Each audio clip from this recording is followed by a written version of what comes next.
Yo, what's good? Welcome to Counter Currents 101. We got 100 in the bank. It's back to fucking basics. I'm your host, Petey Steele. And I'm your co-host, Elena Torres. And on this episode, we have people that are very, very important to us, very special to us. They are comedy mentors to me, and I think Petey probably feels the same, right? For sure. Yep. Right? Please welcome hilarious comedians, Randolph, Terrance, and Andy Kline. Yay. Hello, hello. Thank you for having us. Thanks for coming on. We wanted to have you guys here to talk a little bit about comedy in the age of COVID, particularly because DC Drafthouse just had to close its doors. And I know you guys have been doing the mic at Drafthouse on Saturday nights. Randolph and Andy have been booking this mic for local comics late night. They used to do it at Arlington for years, and then it switched to DC. And I started doing it at Arlington, but I feel like where I really sort of like learned comedy was at DC. So how are you guys feeling about all this closure and stuff? Go ahead, Andy. I think you froze a little bit, bro. Yeah. mean, it sucks. Am I still? Can you guys still hear me? Yeah. Am I still frozen? You were like. Oh, okay. Yeah. Well, I'm back. There you go. I mean, it's one of those things where it's inevitable that clubs will close down because of COVID, and we all knew that was a possibility. I didn't know how I would feel about it until that video that Pete posted. Yeah. Like that last, like the end of a sitcom, like the end of Cheers. Remember the end of Cheers? Yeah, I posted they were like, that Arlington's green room closed down, I remember. Yeah. And then they shut the lights off and then they closed the door. And then it's like all you needed was some credits to roll.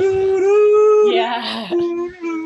Yeah. So because I felt like, I've had, once you've been doing this a while, you've had several home clubs shut down, or go away. So I've had that happen before. It's usually been due to mismanagement or some shit like that, though.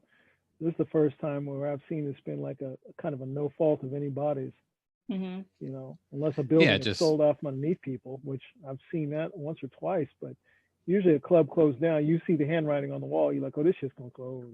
And yeah, this was a failure of the executive branch of the government. Right. Yeah, exactly. Yeah, it's and I wasn't sure because we came over from Arlington. We had the open mic there for 9 years. Yeah. And it was like almost 9 years exactly. And so we came over from there, and that was like a home club. That was like a real true home club. Another one that just they shut down the side room. The Drafthouse remained open. It wasn't because of any other reason. They didn't want to have the side room anymore. And I wasn't sure if the DC room would become like a home club, because it's like, how do you follow what we had in Arlington?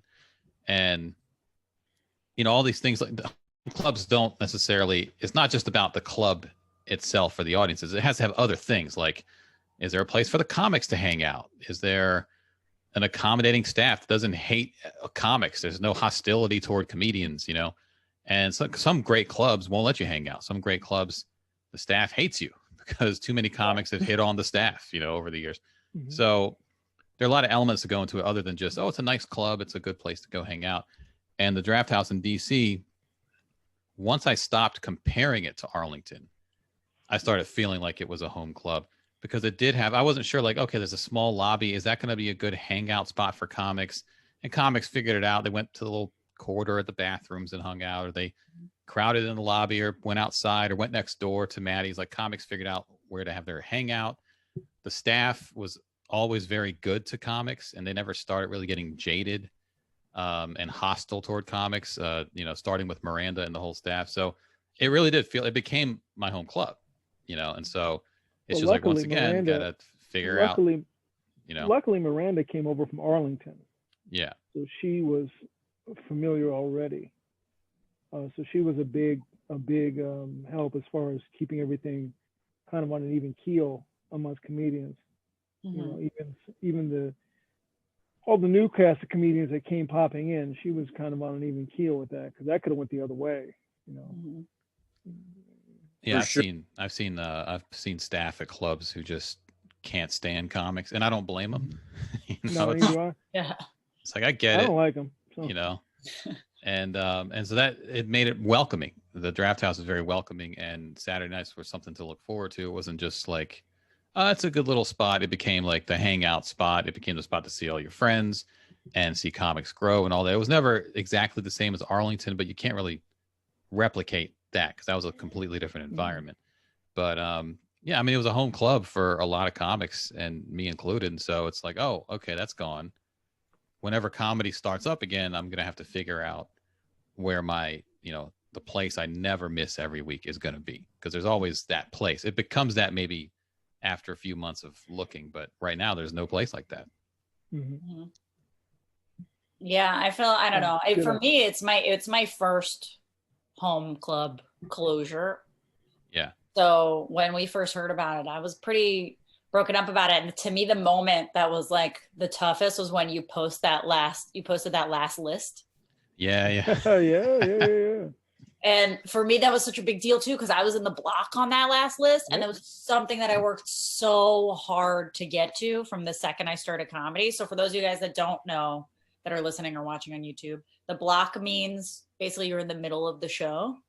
Yeah, which for the open mic is the prime spot right. in the show. Right. And that means, that's where they put the comics that are more seasoned and better. And that's when the audience is warmed up enough to laugh really hard and not too tired by the end. Right. And, there was a lot of nights when I started that I was like 16th and in the end. And so the fact that it closed and I got in the block and you posted that list, I got very emo. Yeah. With that. Yeah. What's kind of fucked up too about that. That was March 7th. That was like the last Saturday open mic, because March 11th was when like Tom Hanks got COVID, and a couple NBA players, Rudy Gobert got COVID, and most clubs didn't do shows the following weekend. A couple did, but then the week after that, it was pretty much all shut down. The Draft House didn't have a show on the 14th, but on the 7th, I remember this distinctly. Martin Phillips was a comic that we were sort of looking at, like, we should start giving him some hosting spots. We had never hosted him, but he was going up, doing well, getting better every week, and had been for a while. And I pulled him aside on March 7th. I was like, hey man, you want to host the mic next week? He'd never hosted it before. And he was like, yeah. I said, all right, cool. Just get here by whatever time. And blah, blah, blah. Here's the deal. He goes, all right, cool. And there was never a show there again. So he never got his hosting spot. Had there been no pandemic, he would have been working the weekends by now. In Arlington or about to. We would have been like, okay, let's start looking at him for like hosting in Arlington or whatever it might be. So I think about all those opportunities for the last, 9, 10 plus months that people have missed out on, and won't really get back necessarily right away. It's going to take a while to rebuild to even have those opportunities again. 100%. I remember talking with a comic on that night. Comic out in the lobby, and I remember him saying, "Oh, this isn't going to be that bad. It's not going to be that big a deal." And I was like, "Oh, really? Are you an I can never say the word, Andy. Epidemiologist? Epidemiologists? Yeah, I was like, are you an epidemiologist? Really? Is that what you are? You do that? It's not going to be that bad. You know that? You know that for sure?" Yeah. No, I don't think that's what I heard. I don't think. Most people, I think, didn't think it would be this. I think people thought, okay, it was going to suck. It's going to be like May or June or July, and we're going to have to put everything on hold and this and that. I don't think anyone on the comedy scene necessarily thought it's going to be late December and we're going to see clubs closing and no end in sight, and maybe some end in sight, but not until like July of 2021, possibly. On the early side of things. I remember on the March 11th, I was at Big Hunt. I went to DC Comedy Loft for the open mic first. Then I walked over to Big Hunt, and that was when like the emails were going out like, okay, guys, here's how we're handling COVID. Yeah. We're gonna I forgot about that. We're gonna be extra sanitary. We're gonna wipe down the room more. Right. We're gonna be extra sanitary. We're gonna make sure more like that ever was happening at all. Period. Yeah, because a lot of those dingy dive bars, that's kind of the charm. It's kind of the floors are sticky, which I guess is probably good because COVID would just stick. But it was like people were trying to figure out, because remember the restrictions at that point. It was like in early mid-March. It was like, okay, no gatherings of over 1,000 people, and then no gatherings of over 500 people. We were still in that couple hundred people range that week. Yeah, all really... I went to see Dan Soder at the Improv that weekend, and I think that we went, being a friend of mine, went Thursday night, I want to say, and by Friday or Saturday, they just cut the rest of the shows. They were like, that's it. They have to cut the capacity. But that Wednesday, the 11th, I went to the Comedy Loft, and I think Caitlin McDevitt was hosting. And, like, you know, that was the first time, like, she brought me on stage. We did the elbow bump, no handshake. That was like the first. Okay, we're being smart. We're being careful. You know, like, they probably wiped down these chairs earlier. And then I walked over to Big Hunt, and Johnny Black brought me on stage, and just through probably force of habit, he reached out to shake my hand, and I shook his hand. And as soon as I got on stage, I was like, wait a minute. I think I made a joke about it into the mic. Like, I'm spreading a virus now, you know? So we were just beginning to, quote unquote, take it seriously that week. And there were comics in the back of Big Hunt, like, you know, it's not going to be that bad. We've all been exposed to it already. Probably shit's already been in the country for a couple months, which is actually was probably true. What's funny is that everybody thought, and still do. Everybody's like, oh, I had it. Like, no, you didn't. Yeah. No, you didn't. Everybody was saying that. Oh yeah, I mean, I had it. I was sick a couple weeks ago. I'm sure I had it. No, you didn't. Yeah. No, you didn't. My wife got really sick in January, and the thing is, no one else at her work got sick. I didn't get sick. And she got a flu test and tested negative, but it was flu-like. But I'm like, I can be like, oh, she probably had it. But I'm like, well, no one else got it. Like, we went to Vegas like 3 days later. Like, I didn't catch it. So Dominic is like, yeah, my whole family was sick in December. I'm like, all right. Like, okay. That's what I'm saying. Everybody's like, listen, if the Drafthouse had stayed open for like maybe 2 more weeks, it would have been a super spreader event. It's no question in my mind. The Drafthouse would have been a super spreader event. That fucking lobby.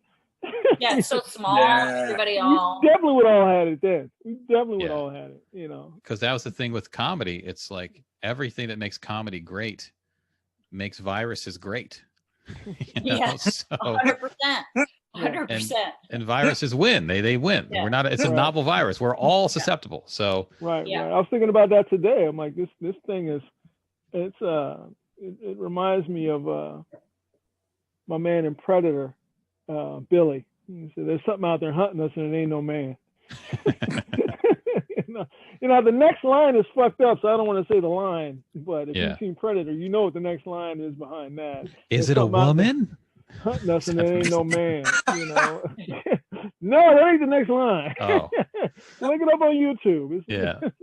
But I mean, that week was like, we were all just beginning to understand being careful. Jack Coleman texted me, I think that Thursday, the 12th. And he was like, are you guys doing shows this weekend? And he was like deciding, everyone was deciding, like, should we do shows this weekend? Should we not? Should we do something different at our shows? We were quick. You and I, we were like, no. We said no. I think Big Hunt canceled because Big Hunt had put out those emails like, okay, we're going to wipe down the room and all that. And then like the next day.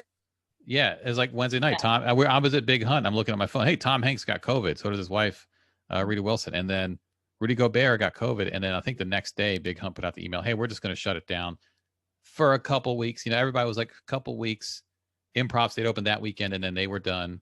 Drafthouse closed that weekend, both draft houses. And it was just the beginning. Like there was no finality. There was no like, this could be our last show for a while, that last night at the Drafthouse. And so that list just kind of became like when we left Arlington, it was a whole thing. It was fanfare. We had the final list and all these people came back from New York to do the show one last time. And I remember that. It was like a big deal. And then this one, it was just like just another Saturday, which actually I think makes that list more kind of interesting to look at because just another Saturday was still like this really strong show. You know, the most painful part of that list for me was looking at it and not seeing my name on it because I looked at it as just another Saturday. If you'd have told me, you know, like, hey, this is going to be the inverse 9/11 where if you like don't go to work, you can live that day or whatever, I'd have been her hero this time and shown up. You know, it's funny. It's funny. I looked at the list and I thought about that. I looked at who wasn't on the list of normals. Like, I don't think was Tim on the list. No, but Tim didn't come out that much lately, you know. It kind of stopped coming, but I was like, I don't see Petey here. I don't recall if Johnny Black was on it. Like, no, people who would be like the meat of our block. And I was like, Elliot Chang was there. People were off doing other sets, and it was just another Saturday night. If I can swing by, I'll swing by.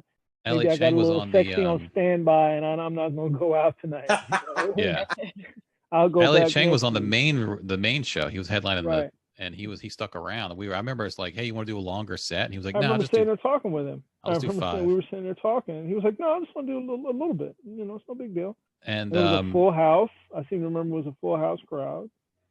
That dude John Lewis, that lanky dude, kind of New York comic.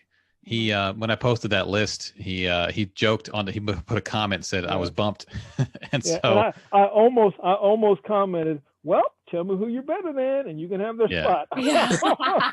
Well, the thing is, I saved that list too.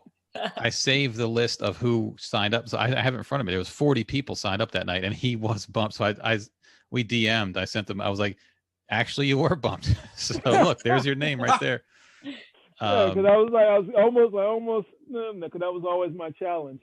Okay, man, you think you can have a spot? That's fine. Just pick out who you're funnier than, and then you go tell them that you're funny, that you're taking their spot. That's fine with me.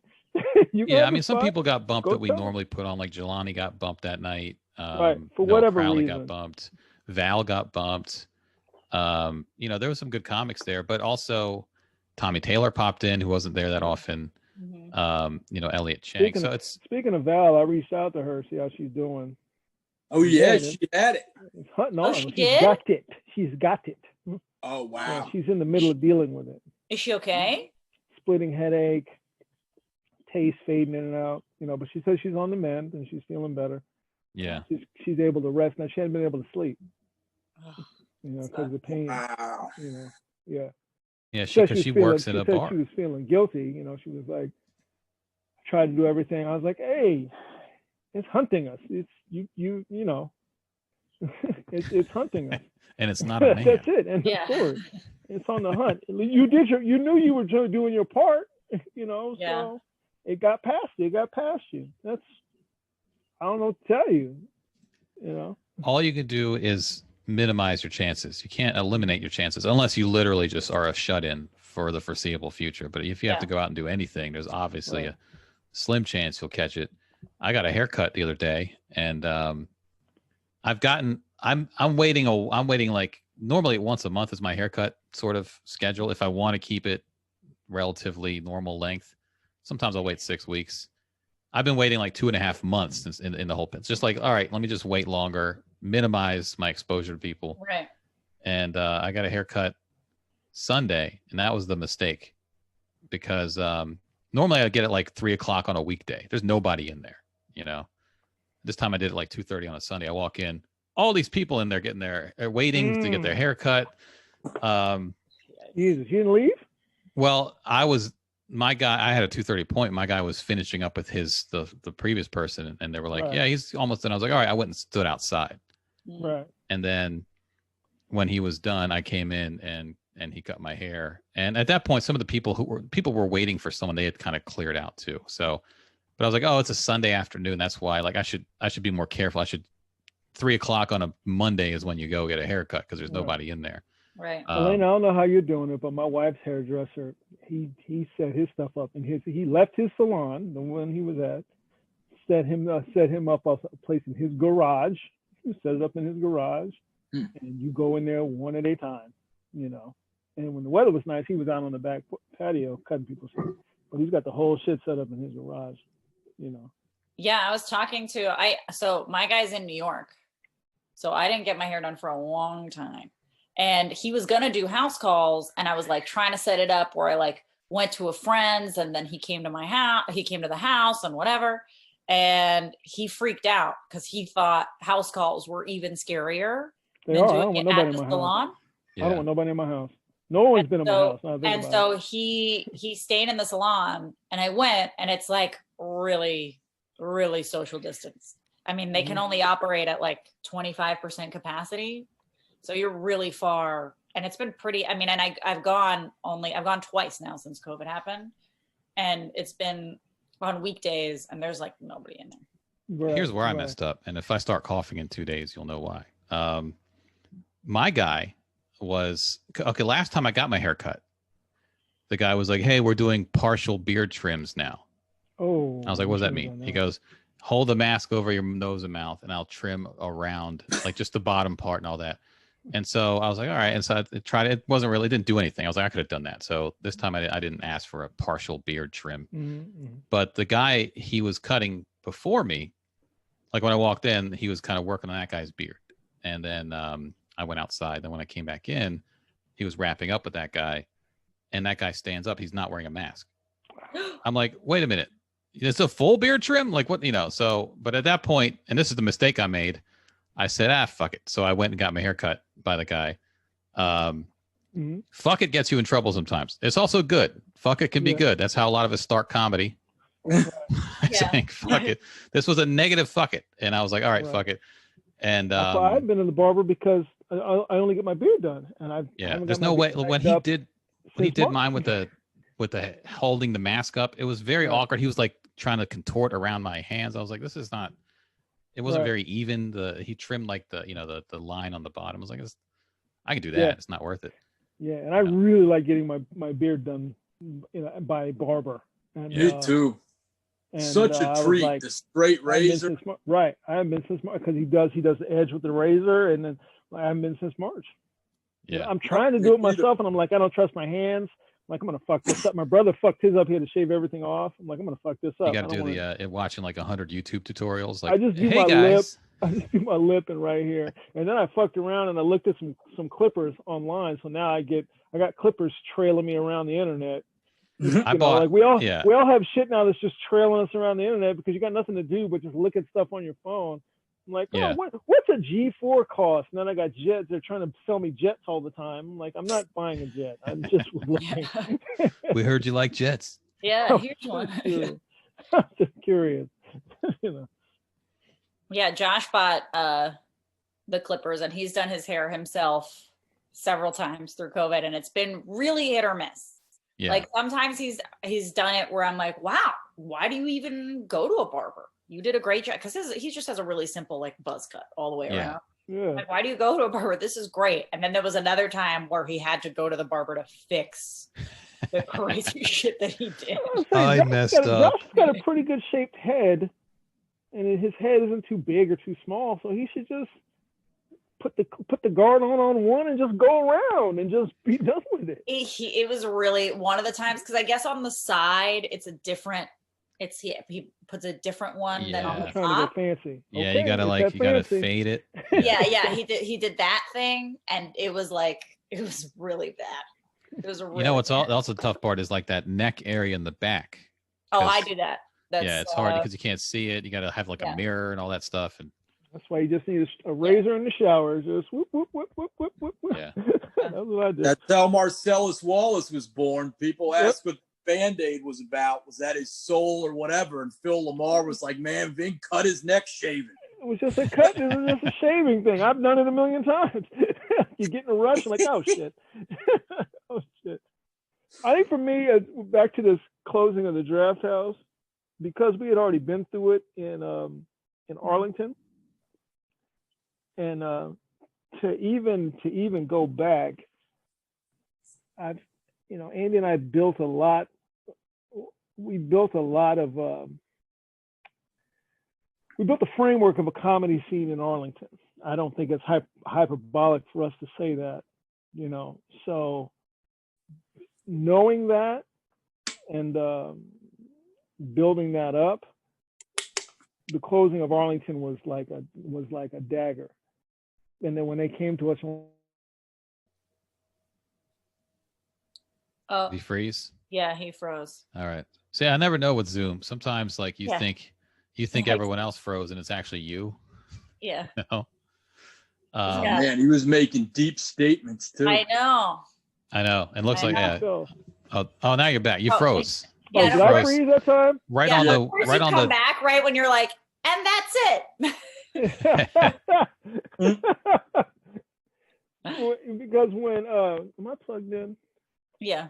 When DC fell, it was just anticlimactic for me. Yeah. It was just anti, because we had already been through it all in Arlington. True. Like I said, we had built. Did you guys hear the thing where I said about the framework of comedy? Yeah. That was right around after that's when it froze. We had already kind of built a framework. Like I said, I don't think it's hyperbolic for me to say that we had built a strong framework, and at least an underlying framework of comedy in this area. So when that went, that was like the little pig whose house was made out of bricks getting knocked down with a wrecking ball. That's what that felt like. Right. This in Arlington just felt like a house, not of straw, a house of sticks at this point. Just good sticks. But, a hurricane came and blew it down. That's how it felt, this one, But before in Arlington, it was like, nothing's ever going to happen in Arlington. Shit. Wrecking ball. Yeah. Wrecking ball, And basically, it was March of 2008 that we started the Arlington open mic. And basically the first Saturday in March of 2017 was the DC open mic. And the first Saturday in March of 2020 was the final DC open mic. For whatever reason, the beginning of March is beginning and ending time. It's like spring. It's like renewal, Yeah. Like a renewal. Things die. Comes in like a lion. Comes in like a lion. I just wish I remembered that last Saturday better. I just had a baby, and Randolph, you know what this is like. I mean, those first few months, I don't really remember much. Yeah. Like, everything's just kind of hazy because I was like tired and my hormones were insane. So like, I wish I remembered the end a little bit better. Like, I couldn't tell you anything that happened that night. I couldn't tell you what my set was like. I don't know. Yeah, it was just a routine night. Routine night. I took a few pictures. Every now and then I would just fuck with the settings on my phone camera. I took a couple pictures of Benji on stage and one of Martin, I think. But yeah, it wasn't like in Arlington, it was like paparazzi. Everybody was taking pictures and right. Was making a big deal out of it. And this was just like, okay, see you guys next week, or maybe in a month. Well, we'll see. See you guys soon. Arlington was like an event. At least it seemed like that for the crowd. I think I was telling Andy, it was like Drafthouse became in Arlington or in DC became more like just this is just a business now. It's just more business. As opposed to in Arlington, it was really like more of the home club feel. When we got to DC, for me, it felt way more like a business. I mean, it was fine, and I've been in the game long enough to maneuver around the business of comedy and stuff like that. But it never felt like the home base of Arlington. At least for me, it never really did. Not to say I didn't have good times there in DC. Of course I did, but it just never really compared to Arlington. And Arlington closing was way more crushing for me. Plus, we kind of already knew it was coming, by the way, because we had already heard about it before. In DC, yeah, we knew a little bit before. Before it went public. It kind of went public in a weird way too, because there was like a Twitter feed that follows the bar scene in DC that tweeted a couple weeks early, and people didn't really pick up on it. I saw that tweet because someone was like, there was a quote tweet, and I saw it. And then there was that an article that came out that I think it was Popville that just showed the auction. Yeah. The Drafthouse auction. That's when people found out it was closed. And I think even by the time I clicked on the link, the auction was over. It had ended. And it was like, just like chairs and tables and coolers. But I was like, man, I wonder if there was anything we could have, like a sign out front. I'm assuming they kept, but I was wondering if there's anything that, in retrospect, we could have asked for, knowing that it was knowing that it was done before everybody else. Just like in Arlington. Everything I wanted from DC. There were things I wanted from Arlington. There was nothing I wanted from DC. In Arlington, people thought about taking the stage itself because it was like a two-piece. Ramin built it for that room. It was like a two-piece stage, and I don't think anyone took it. But on that last night, people were like, handy. Yeah, Ramin used to do set design, I think, so he knows his way around that stuff. So I think people thought about that, like, let's take the stage, or maybe I'll take half and you take half, and no one. I don't think anyone ever took it, or took really anything from Arlington. But it was at least a finality where it was like, oh, it's closing. In fact, it's going to become a taco restaurant in a couple weeks. So all this stuff must go. So DC, it was just like, whatever, we'll come back, we'll see it again. And so that's why it did hit me. I didn't necessarily, I felt more at home there the last year or so. You know, it takes a couple of years to kind of build that up. I definitely felt. It's funny you should say that. That was that last year was dark for me. Yeah. And that last year was when I was like, I don't, you know, that was a far darker. I never had any dark moments in Arlington. Not one in Arlington. I never had any dark moments in Arlington. And there was times like Peter was going to drop this dude. Remember that time that guy was one of the the guy swung at you. He changed his mind right before he touched my chest because Petey was looking at the side of my head. Oh yeah. Wait, what happened? This guy went up on stage and he was just not good. He was real arrogant. It's like him and his friend came in from Jersey and we put the friend on first, and then this guy came in and then he went up and he was real bad. I was like, you got to get off stage, man. He went way over the time. Like, his buddy was filming it, and then later they put it up on Instagram, like the next day. Which was definitely not allowed. And but he came off stage, and I told him, I was like, I don't know what I don't know what you're doing, but you need to not. You can't just come in here thinking you're just going to do this. We have protocols that we follow. And then he started to do like this. Listen, when I want to do, and Petey looked at me like, the fuck? I was like, fucking puts his finger in my, I'm going to yoke him up and take him through these doors. We were standing by the doors. I'm like, you about to get snatched through these doors, man. What's wrong with you, dog? What's wrong with you, dog? Did you come down from Jersey for this? And you bombed. And you bombed. Yeah. And you bombed. And you bombed. Yeah, I feel like that last year at the Drafthouse, because there were some, dark times, let's say, with just some of the people on the scene. Yeah, that's. And I think that when we got to, it was that. You said the last year was when you were settling in. That last year for me was not.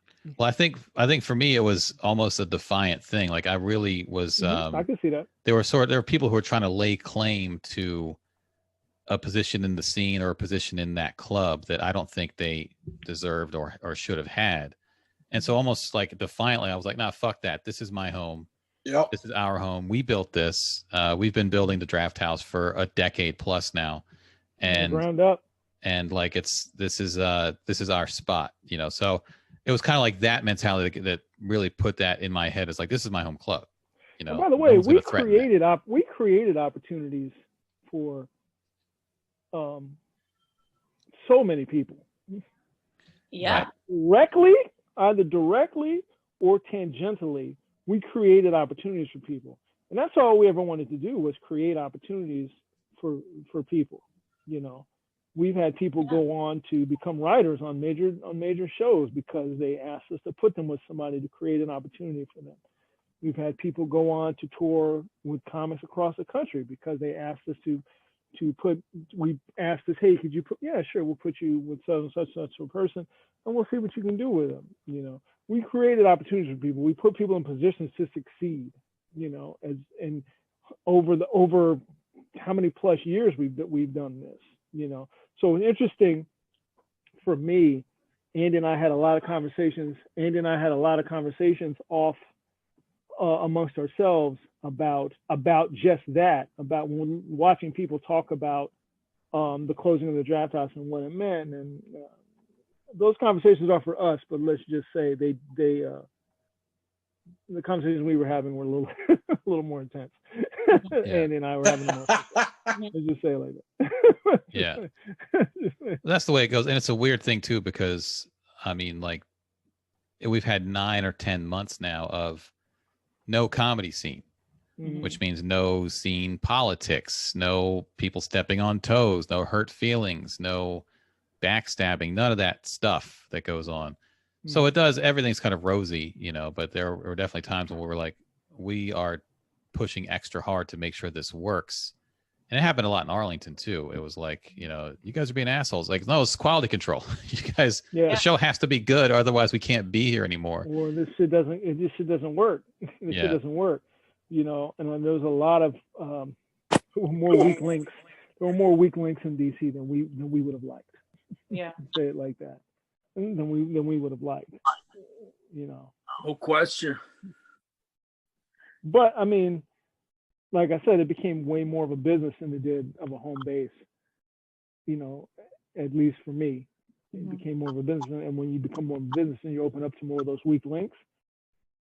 And that kind of pissed me off. That used to piss me off. I was like, I don't really have any control over that aspect of it. But I defy anyone to tell us that tell us that our system didn't work. You make me believe that our system didn't work. You make me believe that the moves that we made didn't work. Make me believe that. Just make me believe that. Do your best to make me believe that the moves we made for that comedy room and this comedy scene, you make me believe that they didn't work. Go ahead, make me believe that they didn't work. Oh yeah, it's the biggest opportunity, I think.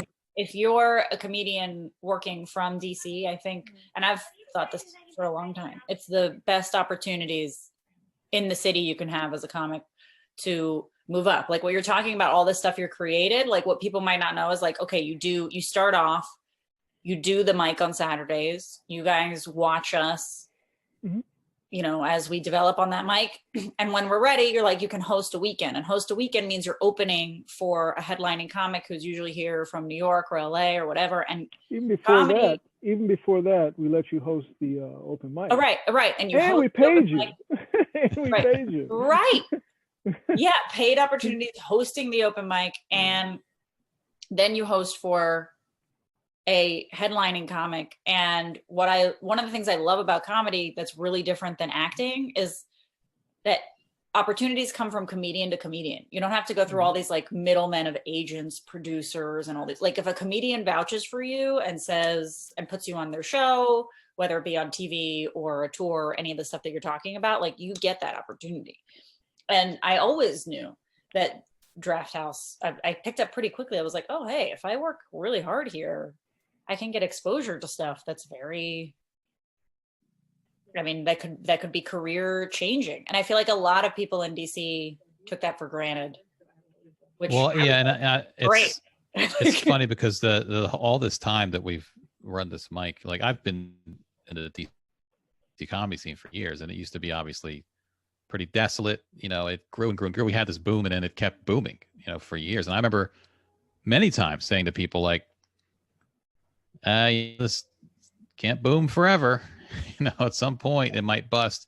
I never thought a pandemic would shut things down, but I always reminded people, young comics, like you guys you don't realize how many good spots you have in this scene. You don't realize how good you have it. And many of them are appreciative of the DC comedy scene. I don't want to act like, they're just petulant young comics, but it was something that was, unreasonably good for a new comic to step into. It's an embarrassment of riches to walk into the DC scene prior to March 2020. And there's so many good crowds, enthusiastic crowds, rooms with full crowds and opportunities. And, sometimes the booms, the 80s comedy boom ended and these little booms end just because they fizzle and the interest goes away. This was different. It's like a balloon popping. It's just like, oh, it's just over. We don't know. And I'm wondering about, other clubs, not just in DC or other rooms, but around the country where, these scenes that people had built for a decade plus to get to this point now maybe, 3 years away from being back at that point, or more. Maybe it won't quite get back to that point. DC, we've had the Drafthouse closed. So far, no other clubs have closed, but some of the hot bar shows probably won't come back, like, I don't know if they would. Yeah, like, I don't know what's going on with Underground. I'll say this, Sean was, the early shows in Arlington, he was a big part of those. He was there every Saturday night. And he was hosting a lot. He was hosting for us a lot. And then he started his own thing in DC, so tangentially, I don't think credit is the right opportunity, but he butted out of the Arlington system. He butted out of the Drafthouse and went on to do his own thing, and to do it well, by the way. I'm not even to do it well. That's and Sean was, by the end of Drafthouse, was producing half of the weekend shows there. Right. Every other week was an underground comedy produced show in the main room. Is when you would have a name big enough, too big for a big hunt. Basically, they'd be packing the room. I mean, many times that last year and a half, we would walk in for the open mic and there would be a packed crowd leaving because it was something that Sean put together. And, you know, like, again, that's going to be, everything's going to look different for a while, and it might be drastically different. Hopefully it won't be too different, but think about all the comics who would have normally started comedy this year. Yeah. And now, like, there's going to be this glut of, there's going to be 2 generations of first timers, you know, when things start again. It's going to stink. Or people that started comedy in 2019. Right. Yeah. I was going to make a joke like around September, like, hey, shout out to everybody who's 6 months into comedy now. You know, started in March. You probably got 100 sets in now. Good for you. But yeah, like there's all these people that are just on hold, and people in their formative comedy years that are on hold. And like when you're like that 3-4 year period where you're really kind of figuring out who you are as a comic, you got like a feature set now, you're starting to stretch out a bit. And yeah, then you got to like stop. There's all this momentum you've built, and now you got to stop. Everybody, that's my thing about the pandemic. Everybody is sacrificing something. Everybody's going to lose something, whether it's a job or money or opportunities. And there's just no end. It's an endless list of people who have lost something, not just comedians, but the staff at all the bars, all the clubs, and all these things that are closing down, who have lost something. And it's like, it's going to be I don't know what it's going to look like when things come back, you know? Also, the veterans who are going to have to, when you fully get back onto the stage, Roy Wood has a great, like what we're doing. He has a great podcast he does where he talks to comedians, mainly black, and they talk about jokes. And I was just listening to him before this. I was just listening to him talk to some more, and they were talking about that, like, what do you do with jokes? He said, any joke that you wrote before Kobe's death, that joke is gone. You can't do that joke now. He's like, that joke is gone. So when you get back on that stage, what you gonna try and do your old act? I mean, them shits are gone, man. 300,000 people dead, over 1 million sick, world sick, and then you up here doing that same bullshit. That ain't gonna work. Dating is weird. That ain't gonna work. Well, I think there are. Yeah, I mean, people can make, because I think there are gonna be some crowds who are like ready for like some examination of the real shit that's going on in the world, and there are gonna be some crowds that are wanting to escape and be like, let's just talk about dating, you know, because Roy is a guy who embraces the moment. Yeah. You know, with his comedy, you know, and his stories and stuff like that. And he's a storyteller who embraces the moment. So he's gonna embrace the moment. You know? Right. Samora is somebody whose my act is for the ladies. And fellas, if you don't like it, I don't care. My act is for the ladies. So I would expect her to give you the import of what this means for the ladies. But that's Samora's act, which is why she's successful. You get women on your side. You win. You're winning. You're never going to not have them on your side. And her act is full. And she's fun. I often tell that story where I did the lounge at the Drafthouse. I did like 30 in the lounge at the Improv. I did 30 in the lounge.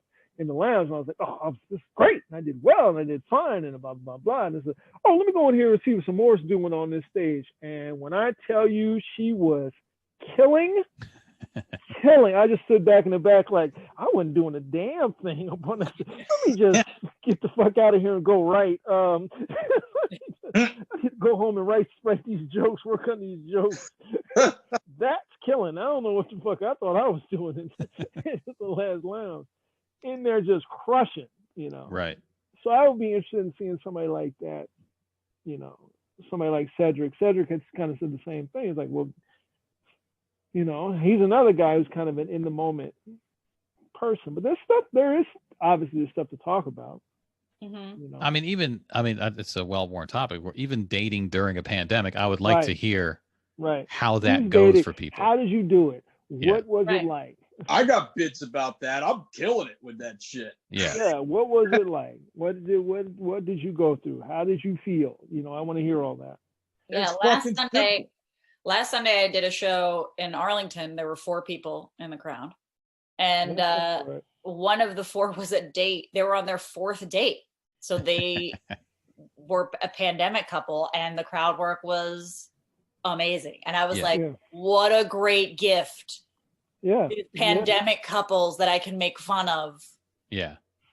I didn't even think of that. I was like, oh my God, this is just like a gift wrap for comedians. Yeah, just the curiosity alone of like how logistically that even happens, But I guess if you are a new couple and you want to go out, where do you go? You're like, oh, there's a 4:00 comedy show at the Drafthouse. I guess I'll go to that with my mask. A 4:00 Christmas show. Yeah. And my mask.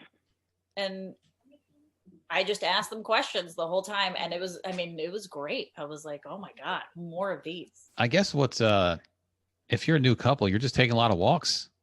Yeah. That's it. That's a good date, though. That's a good date, though. I mean, we kind of, I think we poo-poo stuff like that, walking and stuff like that. But those are good dates. Yeah. Oh, walking are great dates. That's how. I mean, my husband is very ADD, and when I need to have a conversation with him, we go on a walk because he's always best in movement. Yeah. Right. Right. Mm-hmm. Occupy your mind. Yeah. I always get a bet. He's always more clear if he's moving. I really need to talk to him about something. I guess that's the question for couples these days. Like, how long you guys been dating? Well, we've been on 12 walks. Yeah. Oh, okay, guys getting serious. How long? 2 miles. You guys getting real serious. Yeah. Have you met the parents yet? Have you Zoomed with the parents? Yeah.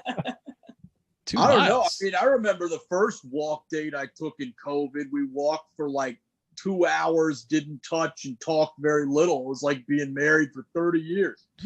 Hey, slow down now. Peter, do you know this girl named Sophie Chang? No. Call her a girl, this woman. She was a Wu-Tang's manager for years. She wrote this book called The Baddest Bitch in the Room.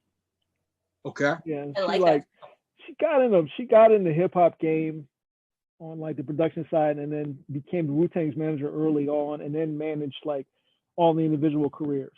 Right? So I follow her on, I heard her on Jamel Hill's podcast talking about her book, and then I started following her on Instagram. So she has a whole thing that she does on Instagram, COVID Dick Diaries.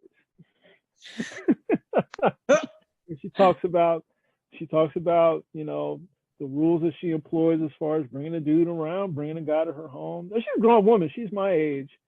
And it's like some wild shit, man. She talks about like, you got to make them get a COVID test. You got to get a COVID test. You come over, no kissing. Oh my God. Yeah. Nature finds a way, Yeah. Yeah. She's like, I'm a very sexual person, and she went for a long time. She was like, this had to happen, And she'll record them like laying in bed naked. She's like, all right, COVID Dick Diaries, here we go. And then she'll talk about it. Some hot shit. It's funny, Yeah, Sophie Chang. Look her up, Petey. I'm on. There's a lot of hip hop. Yeah, I feel like we can't judge. We can't judge. Like, it's been 9 or 10 months. Like, people gotta date a little. Like, you gotta, like, you can't judge. People gotta get laid. I mean, right? Like, yeah. Well, the Black Plague was like 7 years or whatever. Like, at some point they're just like, this is how we live now. Children were still being born. Right. Yeah. Yeah. Well, they had to replace a lot. They had to replace a lot of dead people. So yeah. Still being born. It was like half the world's population just went away. How did you guys feel as far as like what were you guys going to do show wise with DC going down, and how did it make you guys feel? How did you feel hearing everybody talk about it on the scene? How did you feel with that? Because again, you guys are connected to the room also. Yeah. Because you did the podcast for the room, so you had a connection to the room. Right. Yeah. Yeah. I didn't want to take it. Yeah. I mean, I didn't really even realize like how much of a home club it was until we heard the news. I mean, I had a feeling like when, you know, and we found out, like you guys, we found out a little earlier than when it went public. But when it went public is when it emotionally hit me. Because especially for me, I mean, I'm in sort of that formative time as a comic that Andy, you were talking about. Like that really for me happened there. And I didn't really put it together until Petey posted something. Like that post that you put, Petey, that had the pictures, and like the one that you posted in the green room with just our podcast equipment. Yeah. I was like, oh my God, that's been such a huge part of my life and my growth as a comic during all this. And I was really sad because it was like, I don't know, because it just led to all this uncertainty that I think all of us are struggling with, which is like, I don't know what's going to happen to comedy, and when am I going to be able to do comedy again? And what year is this going to take me back to skill-wise? Yeah. So that's what I'm worried about. Also, you know, just looking all of it is like, I developed so much skill there. And like, what is this now going to take me back to like year 1 or 2? Like what?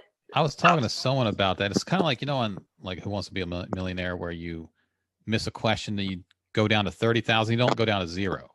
Yeah. There's like a point where you go back to, but you're not a new comic either, you know, and getting it back, that sort of shaking that rust off doesn't take as long as I think people think it takes. The momentum of writing is different because your life will be completely different. You know, like having a baby and having at that point, maybe a toddler running around and all that. The reference points of what you even want to talk about are different. And sometimes that you might just inadvertently get better as a comic just because you have a whole different worldview. I mean, I'd stopped comedy. I started when I was 19. I did it a couple years. Kind of stopped. Kind of the scene faded. This was like, you know, several clubs closed. And when I got back into it, after like a couple of years of not really doing it, maybe barely occasionally popping up and doing a set, but not really, I was just a better comic just because. And I had a different worldview. I had grown up a bit. I was 23 instead of 19. I had sort of figured out who I was and how I looked at the world. And even though I hadn't really done comedy, I was immediately better at comedy because I was just as a person, I just had a better outlook on the world. And then what happens is you don't have the stage fright, the nervousness. Nothing throws you off like a brand new comic, you know? And so you're like, okay, I'm starting over, but I'm not starting. I'm actually more comfortable, you know, because I know I can kill. I know I've bombed. That's all out of my system. And I can just go up and explore. And I'm a different person now. And suddenly I'm thinking of shit that I would have never thought of before. Right. So that's how I feel like you go back. You don't go back to 0. You go back to a certain point, and then it'll kind of not necessarily reinvent. You won't reinvent yourself, but you'll find that you've grown as a comic because you've grown as a person. Right. You know, even though it's not comedy, you have these touchstones. You're like, I have 5 minutes now. I have 10 minutes now. I have 25 minutes now. And in life, you don't have that. You just realize I have looking no back. minutes now. Yeah, now I'm back to 0 minutes. Because I don't want to do the act. Yeah. I have no minutes. But in life, you don't have those touchstone moments where you're like, I have grown as a person. I am smarter now, you know, whatever, until you start writing jokes again. Because people say they're writing jokes now. I don't know if those, you gotta be doing shows. I sincerely doubt that. Yeah. And so I'm not the only one. I'm like, I don't know. I feel like I don't have much because I can't practice. The couple times I've done shows in the pandemic, immediately when I book the show, the comedy light bulb turns right back on. And I'm like thinking. I'm always, what am I going to say? What am I going to open with? What's going on in the world? So I know that'll turn back on whenever I need it to. Right. I'm not always on. I'm always off, and something has to turn me on, which I think is probably the case once you get to a certain age in comedy. That's probably the case. But yeah, you'll notice you'll be a different person and thus a different comic, but most likely better, even though you haven't done comedy that much. That does happen. I mean, premises are still coming, but jokes. No. No. Yeah. Why would they? Yeah. I feel like the timing, I'm like, I used to, you know, I feel like especially like at the end, I couldn't believe it. Like I've looked at tapes, like at the end of my pregnancy, like I really got the timing down of when you needed them to laugh. Like and that you only get from being on stage. Like no matter what your joke premise is or when your punchline comes, it's like, I need them to laugh here. So I'm going to put a line in here in this part of the story. Yeah. I don't really know what that is anymore. Nobody you only know what that you is write these things and you go up and you try them on stage, and what do you know? Your punch gets nothing and your setup gets the fucking laugh. I mean, how many times does that happen to you? And then you're like, oh shit, I gotta really like power this thing up, or maybe just cut off some wheat from the shaft. Yeah, but if you have if you're in the before times, well, you've probably got another set later on the night where you can go. Exactly. You got another set coming tomorrow where you can go try. The minimum you got maybe 2 days before another time. Let me try this shit again and see if it works. Now you got none of that. You're doing a Zoom show, really? That's where you're gonna figure it out on a Zoom show? Yeah, no. I hate it almost as much as I hate Zoom holiday get-togethers now. Oh my God! Let's do this. Like, this sucks. Stop pretending this is good. That's why I don't really write like now. You know, if I might write one liner, and if I can make myself honestly laugh out loud, I'll put it in my set, like for this Sunday show, which everyone should come to. But you know, otherwise it's a waste. Yeah, and also if you're not going to get on again for another month, that one line might be outdated anyway. By the time you polish it up, you know. Are you doing a show inside of an establishment? You had a little bit of a scare, right? Slight scare. Basically, what had happened is that I was at Cellar Door. Old Mike B was on this show too, and he had the same thing happen to him. And a girl that tested positive the next day hit us up on DM and was like, "Oh, I got positive, so I have to let everybody know." Or not the next day, 8 days later. So it was the following Monday. And I had to stand in line for 2 hours at a firehouse in DC to, like, you know, get a swab and then wait for the email. So I had to cancel my shows with Rachel Feinstein that weekend. But, you know, rules are rules. You know, I'm not fucking around with this thing. Yeah. Yeah. Well, I mean, that's good. Yeah. It's good you decided to do that. It's good that she contact traced with you. Yeah. She could have just been like, fuck that. Have you heard from her? Did she blow through it? Yeah, we messaged. I said, you know, I posted my results. So I was like, hey, I hope you saw that. And she was like, oh yeah, I'm so happy. You know, it's cool. She seems to be doing fine. She's still posting all the time. So if it's not from a ventilator, I can assume she's doing just fine. Right. And there's so many. It's like it's hard trusting people. You know what I mean? Yeah. Like you can trust you, and by you I mean yourself. Yeah. And I'm like, and who the fuck else do I trust? Because you don't know what other shows they've been doing. You see people start to get lackadaisical. Like I was reading a thing the other day about somebody was talking about, you know, oh, I have a bubble of people. That's what everybody says. Well, I just have a certain bubble of people I talk to. I'm like, no, you don't. No, you don't. No, you don't. You don't live in a sterile environment. No, you don't. No, you don't. You're kind of trusting people that you really don't know, but you know what I mean? No, you don't. It's like the old saying, if you want to keep a secret, keep it. Yeah. Right. Yeah, exactly.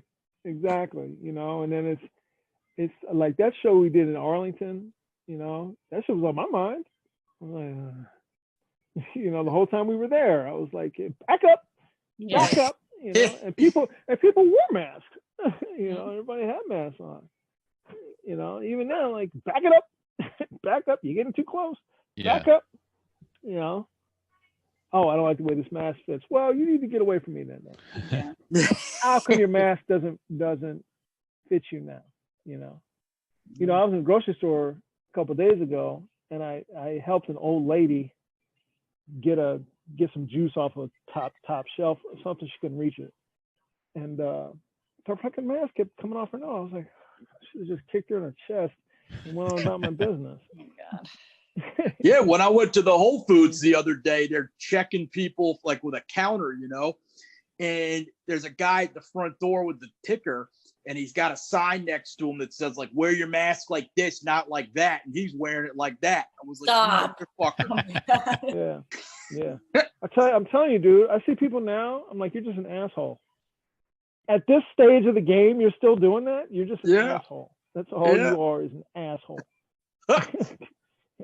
I could see maybe a couple of weeks in, but at this stage of the game, you're just being an asshole. Just a defiant asshole. Well, you've had months to figure it out. Early on, like, you had to have an ill-fitting mask because that's the only mask there at the store where you were looking for masks. Or now, there's so many options. You can find one that fits you perfect. That's super comfortable. Doesn't cost that much. Has your favorite band on it? Oh, what the fuck? Yeah, exactly. By now, don't we all have like 5 masks in rotation by now? I mean, yeah. Like 3 in the car, like 1 in the house, like a dress mask that you a black tie mask. mask. So this is my dress mask right here. This is my good mask. You know, but you have like a shit ton of masks, and one of them's got a saying on it. You know what I mean? And I got 3 that I rotate. I got a few that I don't really wear because they don't fit that well. I have 3 that are like the main ones. And, you know, there's always 1 or 2 in the car. Sometimes all 3, just because, you know, it's easy. Right. Yeah. So if I see you with your mask ain't on your nose, you should get kicked in the chest because you're just being fucking defiant. That's your fucking problem. At this point, you're just being fucking defiant. You know? We're gonna be wearing masks too. That shit ain't stopping no time. And then the mask. To me, I'm like, that's fine. Right. That's fine. It is what it is. Until I see the last, smiling by looking at your eyes. I know what it is. Until I see the last Florida man tweet about COVID, I'm wearing that mask. Right. That's why I thought Kevin Hart's special was the aesthetics of it, the whole audience in masks. I thought that was really doing it in his house with a masked up audience. You know, I thought that's pretty sharp to do it like that. Mm-hmm. Sure. You know, or Chappelle early. Mm-hmm. He did this when he did his George Floyd set. Mm-hmm. And everybody was, and they were outside. Yeah. Because it was warmer. Yeah, all that stuff. I think they're doing something for Netflix from that whole summer. Which is always going to be the way to do it, by the way. Outside. Yeah. You know, if you can be. Which we can't be now because it's cold, so that kills us. So I don't know what comics are going to do now because winter don't fuck around up here. No. Oh, well, Colin Quinn had this special on HBO Max that was a drive-in thing, and it was like him, Rachel Feinstein, Chris DiStefano, I think Keith Robinson did it. I don't remember, but there was a line. He had a lineup of comics, and they did the drive-in show. And the best part of it, they were all rusty because it was like all of their first show back. And the best part of it was they all hung out, you know, backstage. It was still outside, and I think it was Sam J. Sam J was like, what if all of comedy just moves south? Like New York won't be the shit anymore. It's going to be something. It's going to be like Florida. Right. Just because you can perform outside there. Yeah, it'll be like Albuquerque, New Mexico. Yeah. Like the comedy hub. Yeah. Right. You have to go like really south. Like even Texas is like San Antonio.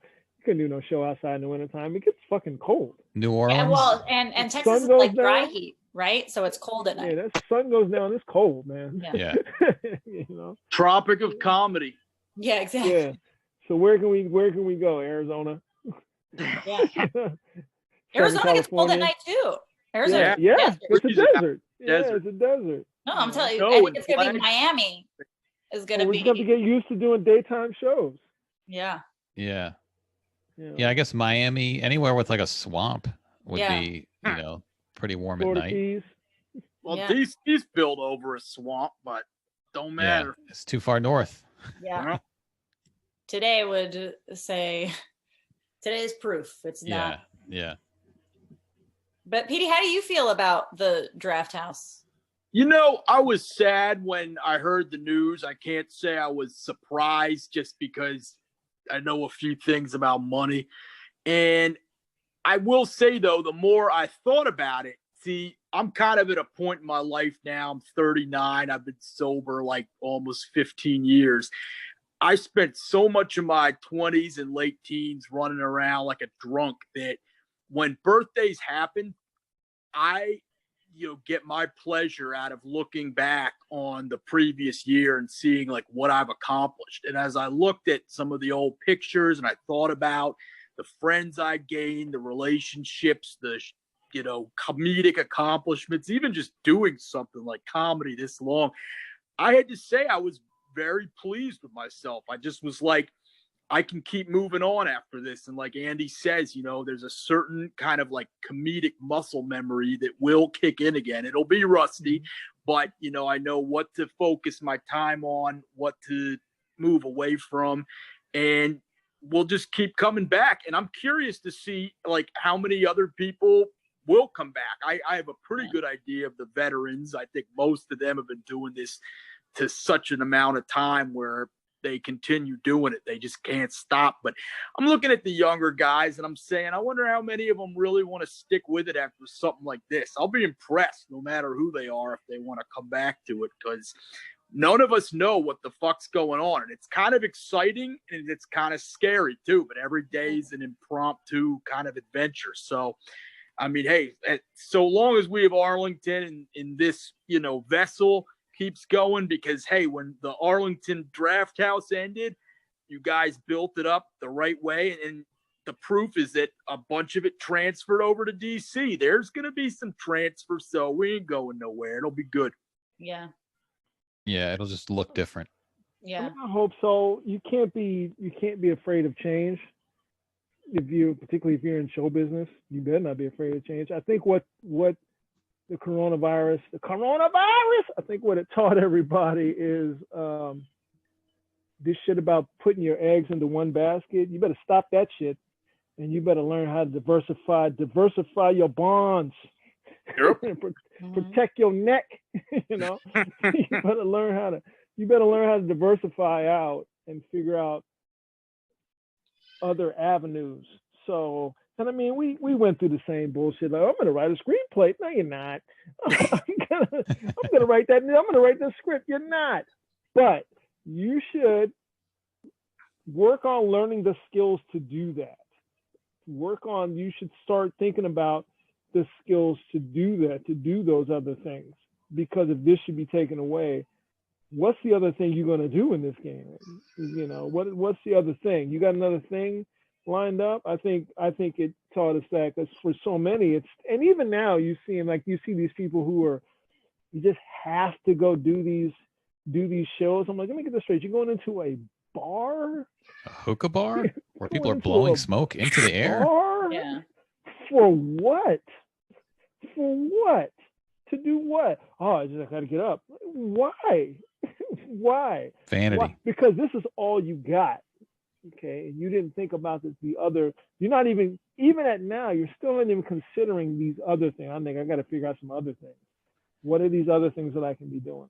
Well, I think also comics might start realizing, not a lot maybe, but I think some percentage, that they didn't miss it that much.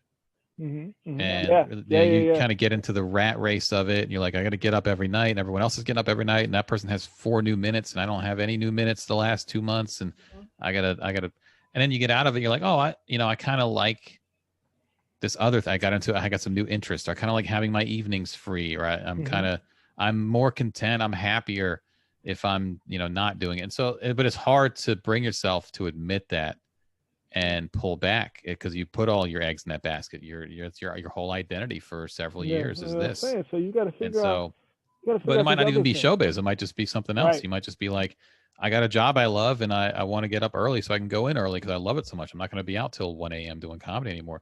So, but it's hard to bring yourself to admit that. And so I think there might be some comics who will say, you know what, I'm mentally happier. I'm more content because I wasn't doing comedy in 2020.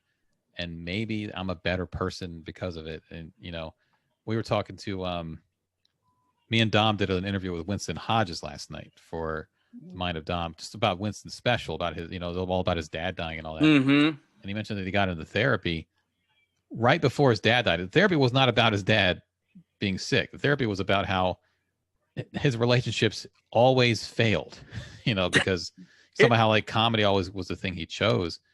And he figured it out. He dealt with it. But there are people who comedy has been detrimental to parts of their lives, and so they might say, I don't know if I want to stick with this. Maybe I'll take another year off. Maybe I'll figure something else out, pursue something else. Maybe we'll see some familiar faces in 2022 reemerging on the scene that we hadn't seen in 2 years. So I don't know, but it's going to be interesting, because I think there are going to be some people who maybe don't come back, and it's going to be okay. It's not going to be like a tragic loss. They'll be content with that, Mm-hmm. Sure. You hope you hope that people have, that you've spent this time opening your mind, I guess, thinking more, being more reflecting. You spent this time, at least in a little bit of reflection. Right. I had already reached the point. I think I've talked about this with each of you. I don't know if I have. Elena, maybe not so much as that. I reached a point where I don't like stand up anymore. Mm-hmm. But it's not that I don't like. I like the being on the stage, creating the material, and performing for the crowd. I love that part of it, and that even now still hasn't gone away. Think about that. I love watching good stand-up comics. I don't like watching bad stand-up comics the way I used to. Yeah, that goes away. Yeah. But I like watching good stand-up comics. I like analyzing jokes. I like tagging good comics when I see them do a joke. Oh, that's such a good joke. I still love all that. I still have the desire to be on the stage hasn't gone away. The creating the material, that hasn't gone away. But the business of stand-up, the dealing with everything that goes along with that, I was at the point where I loathe that shit. I just loathe all that. So that has been gone. You know what I mean? So yeah. That has been like, that's like a huge weight. And I think some of that probably goes into some of the experiences I kind of had leading up, as we talked about earlier in that last year leading up. Some of those experiences kind of go into that, where I was like, I don't like this, I don't like you, I don't like any of it. You know what I mean? And fuck you. And I hope you don't like me. You know, I hope to God you don't like me, and I don't like you. You know what I mean? But that went for just all of the game of comedy. Some people are really good at that part. They're really good at the game of comedy, but they're not good at the other part, the performing part. I'm good at that part. I'm good at that part. Or they're good enough at that part, but they're so good at the business. Yeah, but they're really good. Yeah, you would know more about that because that's exactly how show business is. Yes. You know? Some people are just good enough at both. Andy and I, as a booker, we tell people this all the time. If you're just funny, this is your baseline. Your baseline is funny, and you're not a problem. You know what I mean? You're funny, and you're not a dick, and you don't cause trouble, and you're gonna work. Yeah. Show up on time. Don't blow the light. You're going to work. You know. So if you're exponentially funny and you're a good person, oh, that's golden. You know. But if you're exponentially funny, you get to be a dick in this game, and I don't like anymore. And then you got people who ain't funny, and you're a dick, and you're a dick, and you're a dick. No. No. And there's a lot of them floating around. There's a lot of them floating around. And you got to deal with them, you know. So I had gotten to the point where I was just like, it's just the being on stage, the creating the material, the being on stage. But then hang on and talk to anybody other than the circle of people I talk to. Yeah. Have to call up and deal with a club owner and talk to a club owner and try to get work. I don't like it. Well, the thing is, gone now. I think with comedy too, though, losing things can be very liberating. Right. Because it's like, oh, I don't give a shit. I don't even care if they laugh tonight. I'm just going to say these things, which actually makes them laugh harder usually. Yeah. Yeah, usually. But yeah. not caring that about takes years before you get to that point. But yeah, that's a big help. Yeah, but not caring about finessing a club or glad handing a booker or doing all those semi-phony things can liberate you. It might hurt how often you get booked by those bookers, but on stage you really can. If your goal is growth as a comic, if your goal is just an artistic path, that can help. If your goal is commerce, then that's gonna maybe hurt you unless you can figure out. Some people can figure both out, but the whole idea of like I'm losing this part of my comedic identity, you have to look at it as a positive and say, oh, okay, I don't give a fuck about that, and that actually makes me happier and makes me more likely to explore things because I'm not worried about what if the booker's watching and this new thing isn't going to work and the booker's going to look at me and they're going to not book me and I got to make sure I do this and that. throw that out the window. You're going to grow as an artist. Mm-hmm. Now, you might be an independent artist that only a few thousand people know about, but what's your goal? If your goal is your name in lights, then you have to take a different path, obviously. Yeah. But that's everyone's going to be trying to figure that out now going forward. Like, how do I brand myself, market myself, get attention for myself? And there are going to be some very clever, probably ideas, and probably a lot of desperate and insecure ones because it's comics. But we shall see. I think, there's a whole model of comedy club that doesn't exist anymore. Not much, anyway, which is the hotel lounge. That's where a lot of like B rooms were, and a lot of like road rooms were in the Wiseacres. The old Wiseacres days in Tyson's Corner was in a hotel lounge. There's no overhead because the hotel owns the lounge. You can just book a comedy show. You don't have to worry about. It's kind of what Underground has at Big Hunt, or what Comedy Loft has. Like, they already employ the bartender. They have food and beverage people. You just do the shows, as opposed to what the Drafthouse has, which was like, you got to pay the rent, you got to handle food and beverage, you got to order all the stuff, you got to handle staff, you got to do everything. And it's more cost effective to find a way where you can have someone else do that. You can just pay them a little money every week when they let you use their room. Of course, they can kick you out whenever, but it might be like that. A bunch of little independent spots that people put up that aren't like bringing in big names every weekend, but just little independently run, low overhead comedy shows. People are going to find clever ways to get stage time, but it just depends on what your goals are. And I think it's going to be it's going to be like the Indianapolis 500 when the caution flag turns green and everyone's like, oh, we got to go, and everyone's just like flooring it. There's going to be a little bit of that, like a bunch of people desperately saying, look at me, look at me, look at me, and I'm taking over the scene, all that kind of stuff. I'm content to let the dust settle a little bit on that, and then just find my place within that. But that's because you've reached the reflective moments. I'm fine with that. Was the thing about the Drafthouse in Arlington. We built our place. Again, right. Was that little pig whose house was built out of brick? We built our place.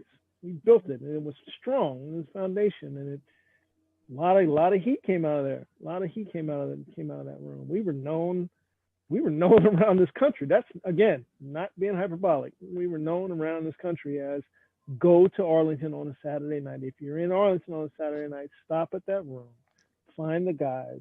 They will put you on, and you will have a good time. Amongst hitter comedians, we were known as that. And then for that to leave, I mean, that's just the way it is. And we had a sense of that, again, building in DC. We did, of course we did, but again, it just became much more of a business, which may be why maybe the business side of it kind of, maybe that's why I'm turned off to that now. That's not coming back to me, by the way. I'll never, what I would need is, I definitely need an agent to do that for me. Right. I don't have to do it. Preferably a woman. So I don't have to do that. A nice, loyal pit bull of a woman who will not get ran over. You know what I mean? I see you, Elena. You know exactly what I'm talking about. I know what you're talking about, but that's the dream. And unfortunately, what I've learned about agents is they show up right when you don't need them. Right. I've had gone through a lot of agents in my time, and I was represented by the best manager in Latin America. And when he got me jobs, when I called him and I was like, hey, I hear this is auditioning. Right. Oh shit, you're right. Oh yeah. Maybe like, oh yeah. I know who's doing that. Go ahead. Like. Right. Yeah. But as soon as everybody's asking for you, like, they're right there to negotiate the deal and get their 10%. Absolutely. Right. Absolutely. Well, and that's another. I have a lot of feelings about agents. My resentments. I probably need to go to therapy like Winston and work out. That's another facet of comedy where people have, all the agents and managers have also not been making money for the last nearly a year. So they're all going to have to figure out a way to get creative and compete. And, you see the ripple effect of all this, of who gets affected. And they're not all evil people or nefarious people. There are a lot of good agents and managers who look out for their clients, et cetera. And there are a lot who exploit the hell out of people. And I think the exploiters are going to be front and center when comedy returns, because they're going to try to be making up for their lost income. And I mean, look at Frankie. Frankie had just started having really good things happening, and just signed with it, and boom. Yeah. Boom. Yeah. Luckily, she has some loyal people who haven't forgotten her, because I'm sure there are people who've forgotten. What if you passed at the Comedy Cellar in late February? Yeah. And they haven't done a show since, and you're like, oh, fuck. That was my thing. That was like the pinnacle moment, and now they don't remember my name. So there's I'm sure there are tragic stories all over comedy like that. Yeah. And Frankie seems like some loyal people in her corner who have her best interests, but people are going to get exploited. People are going to get fucked over. That's why I'm just like, you know what? I'm going to hang back. I can show up and just do my set, go home. I don't need to glad hand or anything like that. Yeah. Yeah, man, I think about it something like, how old am I going to be?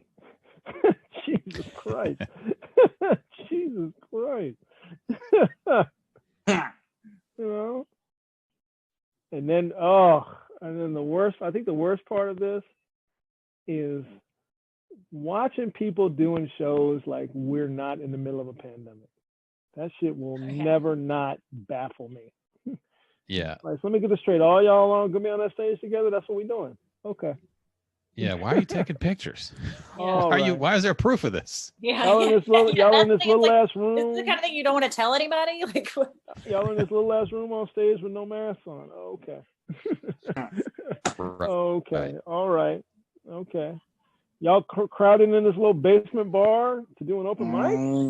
Okay. I was joking with somebody about that. Like, it's going to be really awkward when all these comics that we've seen, it's not a ton of them, but the ones that we've seen continuously doing shows during all this, it's going to be really awkward when comedy resumes and they haven't gotten any better at comedy. It's like, what was all that for? Right. Because some of them, just through the odds, will not have improved as comics. Yet they've taken all that risk and put other people at risk. And it's like, well, why'd you do all that? Yeah. Ego and vanity. Yeah.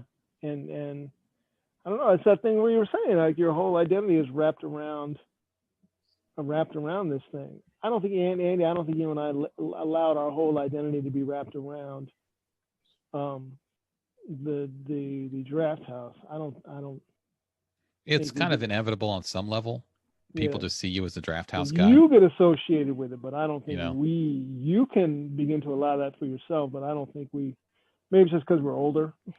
Well, just think of it like this. People still tag Tim on these Drafthouse posts. Right. Because they see it as me, you, and Tim, even though Tim doesn't know anything with not really part of it the way we were part of it. Even at the old Arlington, the green room, it was kind of like, hey, shout out to Tim, Randolph, and Andy. It's like, well, I mean, it's actually, I mean, Tim can get a spot whenever he wants, and we do a podcast with him, we did at the time. But the work aspect, it's the Randy and Andy show. So I think people did associate that place and certain things about the scene with us, some good, some bad, probably. But they only book their friends, that kind of thing. Yeah, is that what we do? Luckily, all my friends are funny. Right. True. Ain't that weird how that works out? Luckily for me, all my friends are funny. Yeah. It's real easy to keep funny people around you. It's not hard. Why would I want to have unfunny people around me, by the way? That shit drains you. No. Not even so much unfunny, just unfunny, uncreative, unartistic. What do I need you around me for? You're just bringing everything down. But they have the weed. Yeah. Well, I mean, I don't smoke like that. I don't smoke at all. Yeah, that's a comedy lesson I learned. Just don't. You're not funny. No thanks. No. Yeah. Right. There's no reason No for me waste to my hang time. around you. Yeah. I've broken that rule too many times. I got bit in the ass. I should have stuck to that rule. I'm like, you're not artistic at all. There's nothing. It's fraudulent artists, And now you're in this circle and you're bringing this good conversation to a halt. Yeah. Everybody's having a good time and then here you come. Yeah. Now we all got to stare at your ass like, the fuck, right. man? I can't even, man. I miss that. Is being able to. Now we have a little bit of it with our podcast where we're still able to have artistic conversations with people, but just being able to stand and talk with somebody on a Saturday night you know, about comedy or about whatever. Yeah, I miss that. Yeah. I miss that a great deal. I miss being able to hug people. I miss that. Yeah. You know. Sure. And I miss watching comedy live. Good comedy. Right. Yeah. Watching people, or even if it's people that I'm doing air quotes, I'm above, but I'm watching them with more of a studious eye. I miss that. People that I'm invested in, Elena. People that I'm invested in, watch Petey, that I'm watching with a studious eye, you know, I miss doing that. So I miss those things live. I'm not doing it on a Zoom show. That's not happening. Hey, watch my Zoom show. You don't want that. Mm-mm. To There's me, too they many don't distractions. even count. The whole internet is in front of you. Oh my God. Yeah. Or just the feeling of a packed room. Like that feels so badass now. Yeah. Yeah. Like just a bunch of people like next to each other that don't necessarily know each other, no mask, like that feeling of a packed room. Like when are we going to get that back? Yeah. Not even For a just long in time. comedy and life. I was thinking back, reminiscing on something else earlier today. I forget what exactly, but it involved like close human contact. And I kind of shuddered at the thought of getting within 6 feet of somebody. Like, what the fuck were we thinking? And I was like, oh, wait a minute. That was 2013. Relax, you know? Yeah. Yeah. I was thinking about late December is normally yearly. Every year the Roots play DC. And I go every year. This is the time I'd be like, oh, that's coming up like next week, you know? And, you know, Rage Against the Machine I had tickets to them in August. I had Pearl Jam tickets in March. And, you know, stuff like that, like these large gatherings, it seems so distant now, like to even fathom that, even though every year that's, you know, several times a year it would be something like that. Right. And right now, this time, like, me and Petey went to see the Roots. Yep. Late December. Kennedy Center. And that's like the last. Petey got to dap up Black Thought. I should have taken a picture while you were dapping him up. Yeah. That's the last time I've been to a concert. And I'm like, it seems like a blur now. Like a year has gone by and there's been nothing like that. There's been not even like a crowded restaurant, you know, since March, you know, nothing like that. So, you know, it'll be hopefully we won't have to do too many more of these post-mortems on a comedy club or something dying in the scene. I think more are coming. I think so. I think there's more are coming unless our economy can be stabilized. But I don't know what the new administration can even do as far as stabilizing the economy. It'll be too late. Like if things could have been done a few months earlier, the Drafthouse would still be here in DC. You know, like it could have been. Yeah, like it'll be too late for some places, no matter what. You know, and some elements of comedy or entertainment will be affected no matter what. So hopefully not too many, because I feel like it's a lot of places just hanging on by a thread right now. They have to be. Right. Mm-hmm. Sure. Yeah. How can they not? I mean, they haven't had shows in 10 months. Like what business can go on without having done business? And no stimulus money or, you know. Right. Mm-hmm. I haven't seen anything like this, but it's even terrible to say this out loud, but I've just been thinking every day, looking at like the death toll numbers, that I should start taking action for like over under for like January 1st, like what it's going to be. I think it'll you can project it. You can project it. It's 3,000 a day. A day. Okay. I think it's going to be 350,000. Use 3,000 and then just start doing the math. 15 days. Yeah, just start doing the math. You know. And then at some point it'll come back down to 2,000. Right. And then we down to 1,800. That's down. You know, there will be our numbers looking good. Only 2,100 people died today. You know. Right. Yeah. Turning the corner. Many corners have been turned. Yeah, only. Only. You know, and we ain't even talked about the long haulers. You know, who are still being impacted by it. Is your dad being impacted? No, he doesn't. He's been fine so far. Okay. So because my dad got COVID. He didn't know he got it in Spain. It was really bad in Spain. He got it in Spain in March and broke out in a head to toe rash.